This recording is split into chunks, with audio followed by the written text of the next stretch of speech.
நிறைய பேர் வந்து கார் வாங்குவாங்க, சின்ன காராக வாங்குவாங்க, செகண்ட் ஹேண்ட் காராக கூட வாங்குவாங்க.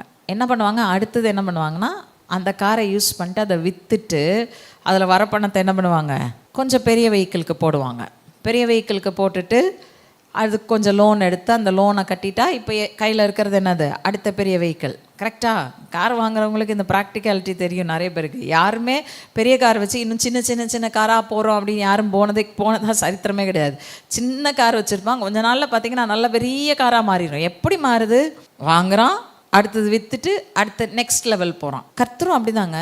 மனுஷனுடைய லெவல்ஸ் ஆண்டவருக்கு தெரியும். மனுஷனுக்கு புரிகிற அளவில் தான் அவர் கற்றுக் கொடுப்பாரு.